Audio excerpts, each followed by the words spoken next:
ijwi rivugana nanjye ngo abantu banjye barampamagaraga ngo ariko ngo kubera guhugira muri social media ngo abantu Satani yabacukuriye urwobo rutuma bagenda banyegeramo. Kunyegera ni ukugenda gake gake ubura gake gakeya.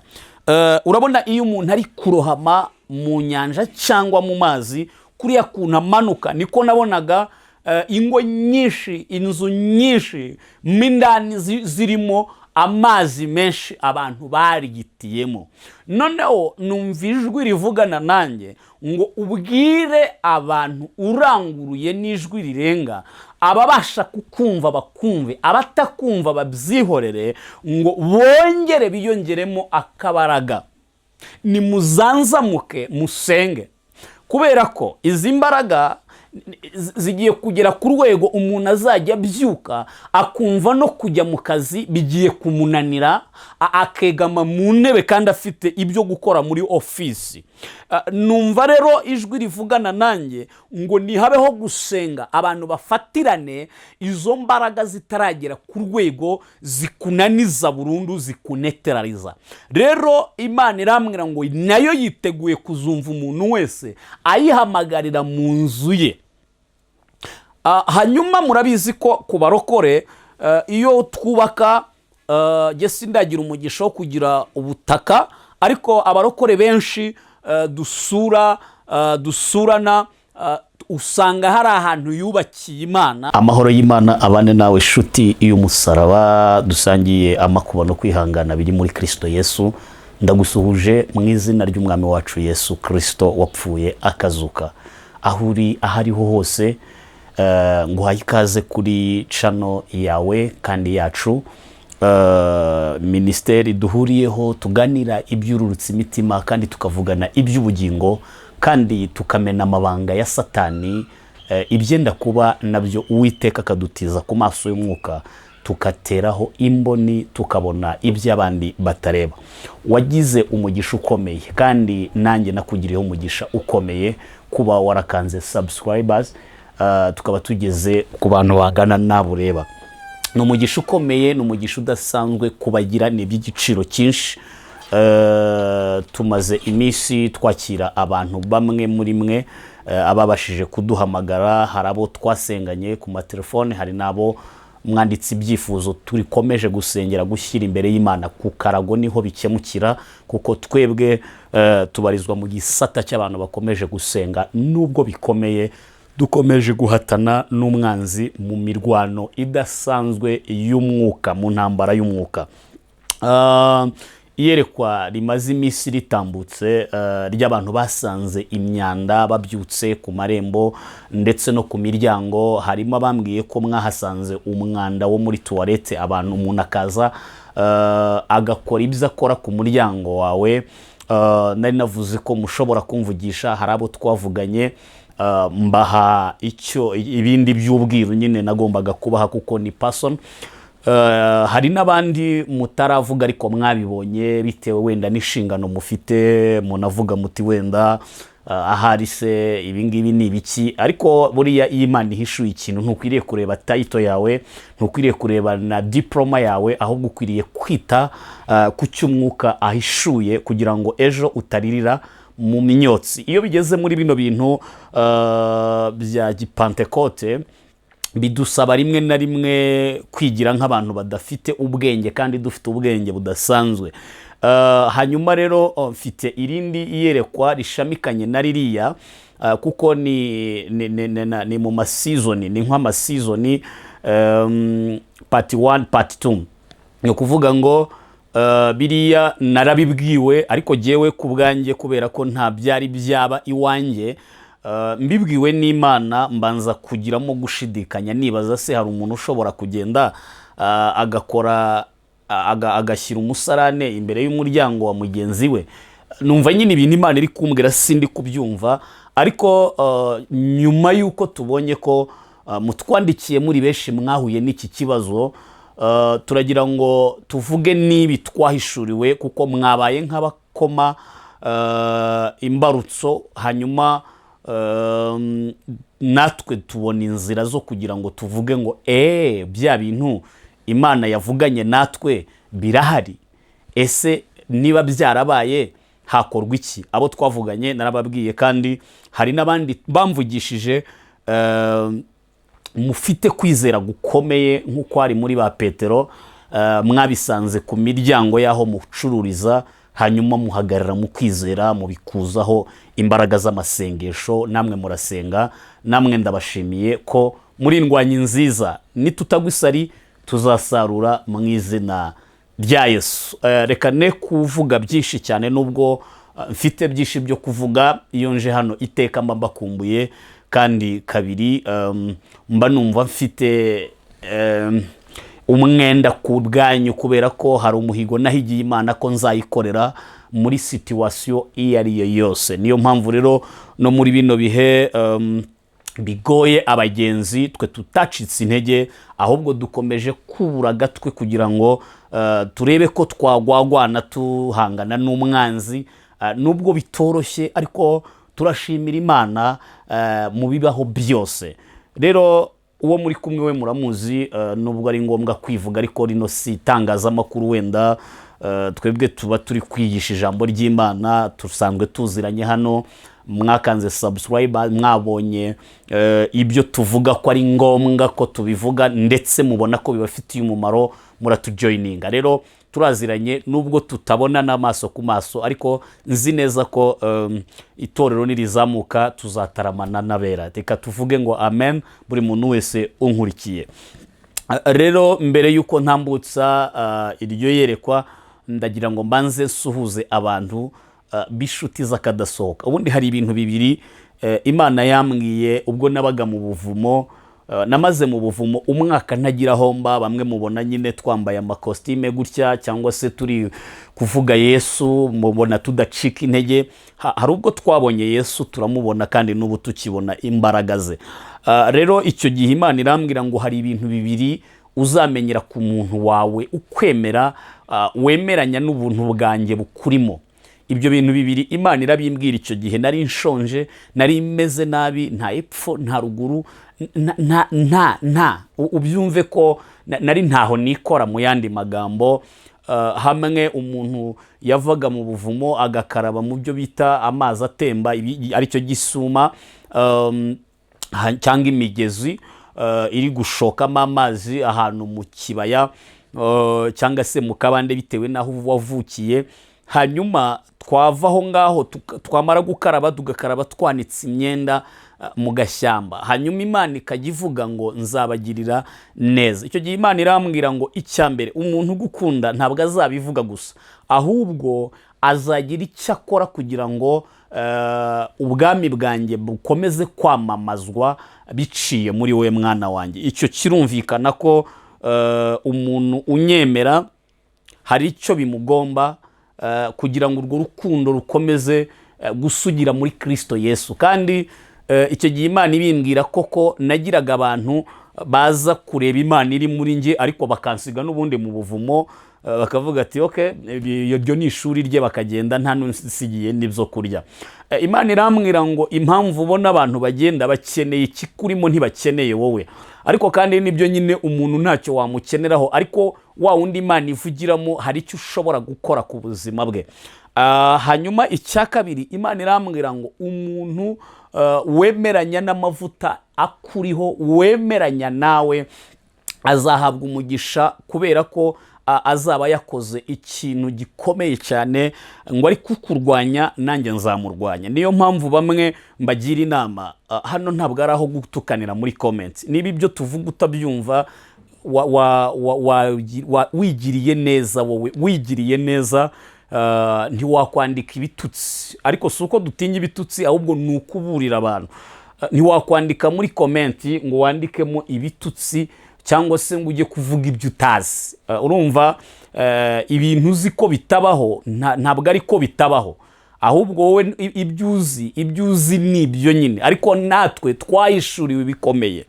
So rero icyo gihe Imana irambwira ngo uza kuvuma nzamuvuma, uza kutuka nanjye nzamumerera nabi. So rero ndashima Imana ko hari abajya babizirikana. Niyo mpamvu mvuze ngo ngiye gusuhuza inshuti z'umwihariko, ndavuga ibihugu ariko ubw'inshuti zanjye zirimo zirajya zita ziyumva kuko si ngombwa amazina yanyu. Mbere na mbere ndasuhuza abantu banjye bari mu gihugu cya Canada ndetse na Amerika. Muri inshuti z'umugisha kandi muri abantu b'umwihariko badasanzwe. Imana ibaha umugisha kandi kugeza ubwo mutangara. Namwe mumbwira ko mushikamye mu byizerwa. Muri kurwana n'imyuka itoroheje, ariko kandi muri kumwe nanone n'umugabo utoroheje witwa Kristo Yesu, umwana w'intama w'Imana. Nukuri nta kimunanira, ndumwe mu bagabo guhamya ko Yesu ashobora ibintu byose. Ibyo atarakora ntibikumare imbaraga, ahubwo ushikame ubwire Satani ngo hari ibyo Imana yakoze. Ndasuhuza abantu bari mu Bufaransa badukurikirana, ndetse no mu bindi bihugu bitandukanye, Uganda, Kenya, Tanzania, ndetse n'abari mu Rwanda muduhamagara mu gihugu cyacu ingobyi duhetse hano mu Rwanda rw'Abanyarwanda. Imana ijye umugisha kandi ijye ibagirira neza. Turabasengera ijoro n'amanywa, turabasengera kugira ngo ubwo umwami wacu Yesu azagaruka azasange tudakozwe n'isoni, twiteguye. Reka ntangirane na message, ariko muramfasha mbanze nsenge. Urakoze mwami wanjye, kubera ko wantoranije kugira ngo mbe umuhanuzi uhanurira amahanga. Bamwe baribaza ngo wantoranyije ryari, abandi baravuga ngo ese koko wamutoranya, abandi baravuga ngo ariko se koko ni Imana imutuma, abandi bati ariko se nibimutuma yamutuma buri munsi. Ariko se abo badafite kwizera guke babasha kuvuga uko babyutse, wowe ntiwavugana n'abawe uko babyutse? Ndagushimiye ko wabihisha aba banyabwenge ukabihishurira umwana muto nkanjye. Izina ryawe rihimbazwe. Uyu mwanya ubu igiciro cyinshi mu maso yawe, mu izina rya Yesu Kristo. Ndasengera umuntu wese ugiye kwakira icyo uvugana nawe mu kanwa kawe, ntabwo ari akanwa kanjye, mu kanwa kawe. Waravuze ngo nidukura ibishimwa mu bigawa, akanwa kacu kazahinduka nk'ak'Imana. Uyu mwanya w'igiciro cyinshi, uyu mwanya ube udasanzwe, uyu mwanya uhinduka uw'imbaraga, uyu mwanya uhinduka ubushobozi ku muntu wese udukurikiranye. Kandi mu izina rya Yesu, imbaraga z'umwuka wera zikwirakwize ubutumwa bwiza bw'ubwami bw'Imana, ndetse amabanga ya Satani akomeze kumeneka. Nubwo tubikomerekeramo, ariko twizeye icyomoro ku munsi w'amateka, ku munsi abera bazakakamba ikirere, batumbagira ikirere, turirimba izabanesheje. Hari ubwo isi izavuga ngo iyo tubimenya. Rero ndasenze kugira ngo yaba uri mu Rwanda yumve ijwi ryawe, yumve ijwi ryawe ntiyumvirane. Uri Uganda yumve ijwi ryawe ntiyumviranye. Uri Tanzania yumve ijwi ryawe ntiyumvirane. Uri mu bihugu bitandukanye, imigabane y'isi yose, ku muntu ubasha kumva ururimi rw'Ikinyarwanda yumve ijwi ryawe, kuko ijwi ryawe riraturyohera cyane. Urakoze kubanye natwe, ni mu izina rya Yesu. Ducyashye kirogoya yose, ducyashye imbaraga zijora ijambo ryawe, tuvunaguye imiheto y'ababisha n'abagome, dukubise akagambane kose hasi, dukubise impaka hasi n'ikintu cyose kishyira hejuru kurwanya kumenya Imana. Bana natwe muri uyu mwanya, izina rye rihimbazwe, n'izina rya Yesu. Amen. Amen. Bene data, nabonye abantu binjira mu mazu, ariko uko binjira mu mazu yabo nkabona hari imbaraga ziri kubasanganira ku miryango. Umuntu akaba yiriwe yishimye, yajya kugera mu nzu iwe akinjira, akanyamuneza kakarangira, guseka bikarangira, ndetse akumva sinzi uko ndabyita, ariko akumva imbaraga zimushize mu mubiri, akumva ameze nk'uhondobereye. Noneho ndimo mbireba, Imana irambwira ngo abantu batatswe n'umwuka w'intege nke mu mazu yabo, ngo kugira ngo be kubasha gusenga batarwanya ibyabinjiranye. Noneho numva ijwi rikomeje kuvugana nanjye ngo mburire abantu bahoze basenga mu mazu yanyu mutagisenga. Nituvuga gusenga mu mazu yanyu ntabwo ari ibyumba by'amasengesho, kuko murabizi ko mu Rwanda bitemewe, ariko wenda ibindi bihugu simbiza aho byemewe mu bikore, ariko by'umwihariko iwacu ntabwo byemewe gusengera mu cyumba cy'amasengesho no kujya ku misozi itandukanye. Kandi amategeko aberaho kugira ngo tuyubahe, ntabwo twe turwanya amategeko, kuko nayo ni meza rimwe na rimwe, nubwo hari ibyo yaba bangamira ariko ugomba kuyubaha. Hanyuma ngiye kumva numva ijwi rivugana nanjye ngo abantu banjye barampamagaraga, ngo ariko ngo kubera guhugira muri social media, ngo abantu Satani yabacukuriye urwobo rutuma bagenda banyegeramo. Kunyegera ni ukugenda gake gake, ubura gake gakeya. Urabona iyo umuntu ari kurohama mu nyanja cyangwa mu mazi, kuriya kuntu amanuka, niko nabonaga ingo nyinshi, inzu nyinshi mindani zirimo amazi menshi abantu barigitiyemo. Noneho numva ijwi rivugana nanjye ngo ubwire abantu uranguruye n'ijwi rirenga, ababasha kukumva bakumve, abatakumva babyihorere, ngo bongere biyongeremo akabaraga. Nimuzanzamuke musenge, kubera ko izi mbaraga zigiye kugera ku rwego umuntu azajya abyuka akumva no kujya mu kazi bigiye kumunanira, akegama mu ntebe kandi afite ibyo gukora muri ofisi. Numva rero ijwi rivugana nanjye ngo nihabeho gusenga, abantu bafatirane izo mbaraga zitaragera ku rwego zikunaniza burundu, zikuneterariza. Rero Imana irambwira ngo nayo yiteguye kuzumva umuntu wese ayihamagarira mu nzu ye. Hanyuma murabizi ko ku barokore iyo twubaka, jye sindagira umugisha wo kugira ubutaka, ariko abarokore benshi dusurana, usanga hari ahantu yubakiye Imana, agafata icyumba kimwe agashyiramo umukeka, agashyiramo n'ibitabo by'indirimbo ndetse na Bible. Hanyuma iyo Bible akajya agira umwanya wo kujya kwiherera n'Imana. Inshuti yanjye, muri iyo etaje yawe, ubwo buturo wageneye Imana uheruka kujyamo ryari? Hanyuma n'abajyamo muri icyo cyumba mwageneye Imana, ese iyo mugezemo mwumva iki kimenyetso ntacyo mufite?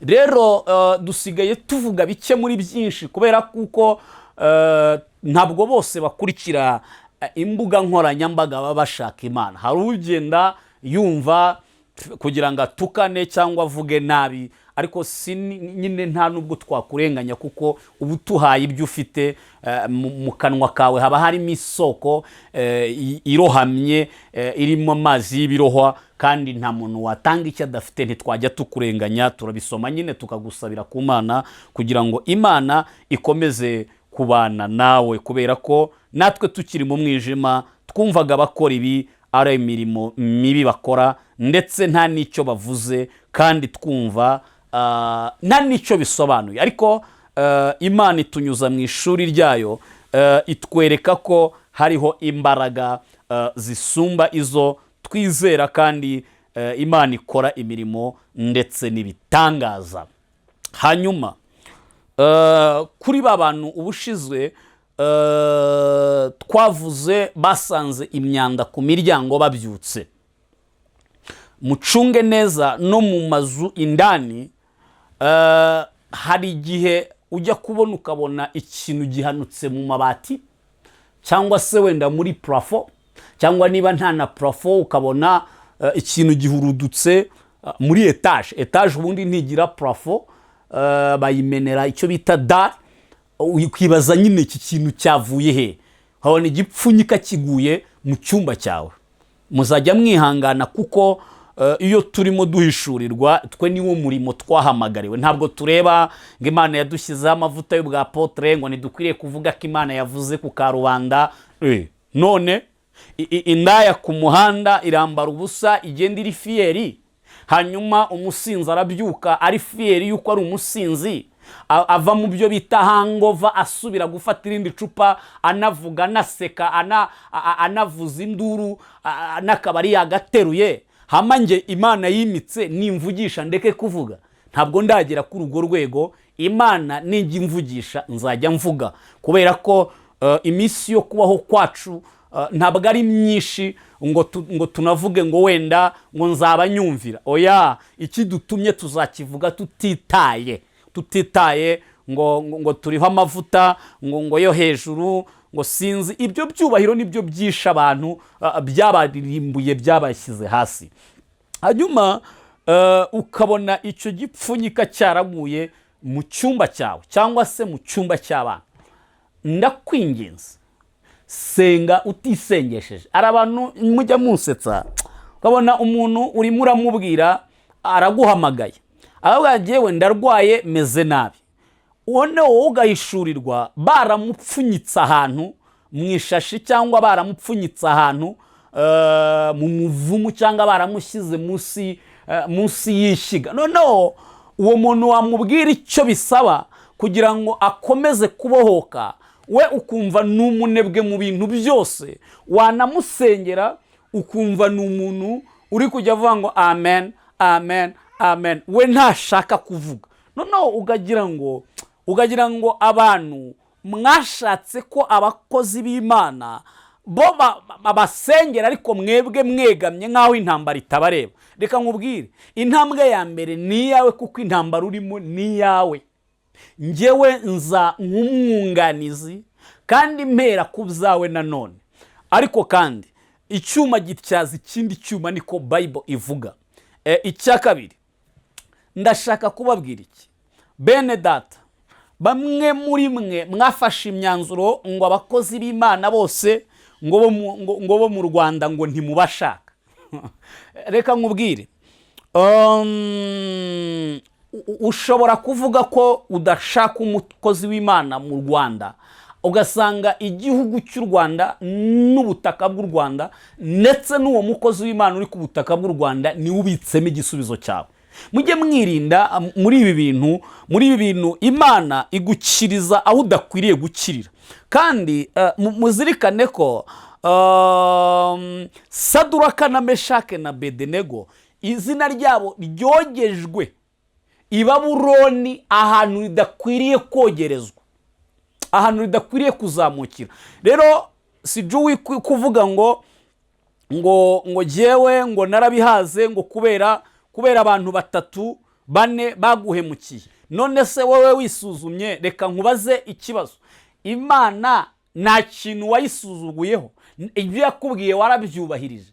Uwo mukozi w'Imana yarateshutse nk'uko nawe uteshuka. Rero si turiho ngo duterane amabuye ngo wowe ugira nabi ngo nawe ugira nabi. Oya, ahubwo turiho ngo niba warahemukiwe uciye iburyo, ca n'ibumoso, uce n'iburyo, unabahe kondisiyo z'Imana. Imana ibaha umugisha kandi Imana ibagirire neza. Ibi rero bihishurirwa by'ibintu byikubita mu nzu, ugasanga ikintu mu nzu cyahapfiriye, ukanibazaho byanyuze bikagucanga, cyangwa ukabona umwenda w'undi muntu kandi uwo muntu ataranageze aho ngaho, bikagucanga. Ndagira ngo mbabwire ko mwaratatswe ntimwabimenya, muri aho mu matiku gusa yo vango abakozi b'Imana n'abagome. Abakozi b'Imana n'abagome kurenza umuntu watwaye ubwenge bw'abana bawe. Rero sindiho ngo mbaryameho abo bakozi bibi, ariko nanone namwe ntimuriho ngo muterane amabuye ngo uyu yarampemukiye. Ahubwo jewe uko umwuka yampishuriye yarambwiye ngo ni igihe cyo kunga ubumwe. Ibyo mupfana biruta ibyo muri gupfa.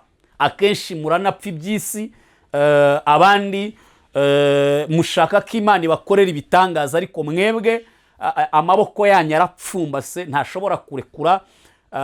Abantu b'Imana barandagaye hanze aha ngo kuko wahemukiwe n'umuntu uri mu majyaruguru, n'uw'amajyepfo akabigenderamo, n'uw'iburasirazuba bigenderemo, n'uw'uburengerazuba bigenderemo. inshuti z'umusaraba rero aho igihe kigeze saho kwitana ba mwana ahubwo naho kunganirana mu mwami wacu, tugafashanya tugasindagizanya. Niba umuntu arimo ibikuruhura ukwiriye nawe kugira umutwaro umuruhura mu buryo bw'umubiri. Imana ibagirire neza. Iryo yerekwa rero ry'ibintu musanga byikubise mu nzu mutazi byaturutse ukabona ntunabyumva, noneho hari n'abari mu bihugu by'i Burayi nyine uba wibaza icyo kintu cyaturutse, icyo gipfunyika cyavuye, bikagucanga. Reka mbabwire ko abarozi bageze ku rwego bakorera mu myuka mibi, bakagenda mu myuka mibi, kandi icyo bashaka kugutuma bakakigutuma mu myuka mibi. Kubera iki? Ubu abanyamasengesho hafi ya twese ducitse intege. Kubera iki? N'abagafasha amaboko y'abanyamasengesho nabo barayarekuye. Ab'Imana yahinduye amaboko y'abanyamasengesho barayarekuye. Abo banyamasengesho nabo rero bari kuvuga ngo natwe reka tube twegeye ku ruhande, hanyuma umuntu ahangane n'ibye. Kuko niba umuhanuzi agiye kwikorera agataro akaba umuzunguzayi, ntugire ngo azakubonera umwanya wo kwirukanka ku madayimoni akurwanya. Rwose ibyo byibagirwe. N'ibihembe ryari kuzakugubanya, nuko nyine rirakurangiza, nta n'ibindi bintu bya negociation. Kuko abarozi bari ku rwego mbona ko mu isi y'umwuka bafite ifuhe, bari gufurekera abera, kandi abera natwe ndabona ko turangaye kandi turi kwitana ba mwana gusa, ngo kubera ko umuntu yakubwiye ko megabyte zimushiranye ushaka ngo agusengere gusa biraho, kandi nawe adafite icyo kugusengera, adafite uburyo agusengeramo. Atunze telefone ya gatushe, niyo unamuhamagaye rimwe ukamubura, ntushaka kumubwira ati reka nkugurire telefone nzajye nkuboneraho video call, ahubwo wowe uri kuvuga ngo barampemukiye. Turarangaye rero. Iryo yerekwa ryo nditambukije mu buryo bwa apostolique, kubera ko ntabwo bishobora wenda tubivuze uko biri, bamwe mwadutwara uko tutari, kandi ntabwo ari ibyo nshaka, si ibyo byanzanye. Hanyuma irindi yerekwa rya nyuma ari naryo rinasoza iki kiganiro twari turi kugirana n'abantu mu by'ukuri mwavuganye natwe ku bijyanye na telefone twavuze. Ubwo abatarabirebye nyine musubire inyuma mu birebe. Izi telefone ibyo twababwiye murabizi, ariko kandi Imana yantumye ngo mbahe intsinzi yabyo, kugira ngo mubashe kunesha. Warabyukaga ugahita usoma ijambo ry'Imana muri Bibiliya, none usigaye ubyuka ugahita wataka telefone gusa, nta kindi. Ndagira ngo ngusabe ikintu Imana yampishuriye. Imana yambwiye ngo uko umuntu yitoza kwiruka, ngo ni nako umuntu akora imyitozo mu buryo bw'umwuka kugira ngo ahangane n'umwanzi. Ndagira ngo mbere yuko uzajya uryama uzajya ubanza urebe ijambo ry'Imana. Niko Imana yambwiye. Ijambo ryayo numara kurireba usenge, numara gusenga uryame. Mu gitondo ukibyuka banza usenge, numara gusenga usome ijambo ry'Imana, wongere usenge, ubundi ubyuke ugende wigobotora iyo migozi gahoro gahoro. Nuko nabibonye mwiyereka, kuko nagiye kubona mbona umuntu wambaye ibizera arabyutse, mbona arasenze, mbona afashe Bibiliya arasomye arasenga, ubundi ajya mu bindi bitandukanye. Uwo muntu arambwira ngo ukumbikoze niko abantu banjye bakwiriye kubikora kugira ngo bacike iyi migozi ya Satani. Kuko Satani ajya kukuzirika, nawe urabizi ko yatangiye gake. Yatangiye akujyana kuri TikTok, ukajya ureba imodoka zihirika n'izindi zigongana, ukareba uducurama n'ibindi, ukareba n'utundi, ushiduka winjiye mu kureba ibya runaka byatangiye gute, ese bizasoza gute. Rero ugashiduka warabaye imbata ya telefone. Kandi bimbabwira suko natwe bitari byaratubase, ariko twagiye twigobotora iyi migozi kugeza n'ubu turacyari kwigobotora. Intambara murimo natwe niyo turimo, kandi nzi neza ko nubwo uzasoma ijambo ry'Imana ngo uhombe iby'Imana iteganyiriza abera. Imana ibaho umugisha. Murabizi ko tutavuga byinshi cyane, ariko muri kano kanya twari dufite byinshi byo kubabwira, ariko reka dupfundikirira ahangaha. Imana ibagirire neza. Nshimire abantu mugenda mukanda aho hepfo kugira ngo tubashe natwe kuzamuka nk'abana b'Imana. Eregaho ntabwo umuntu yaba avuga ibishegu ngo agire abasubscribers miliyoni 3, none habavuga Imana by'ukuri bakomeze bagire abasabu 700 500. Oya, ntibikwiriye umuntu wese uvuga ko ari umwana w'Imana. Ndagusabye nawe koraho kugira ngo dukomeze tuganire icyo Imana izajya idushyira ku mutima. Shalom, Imana ibamugisha, Imana ibagirire neza. Abakenera kutuvugisha, nimero zacu ziri aho ngaho ku kiganiro imbere aho ngaho 0885. Imana ibagirire neza, Imana ibamugisha kugeza ubwo mutangara. Ndabashishikariza gukomeza kubana n'Imana. Shalom, shalom, shalom.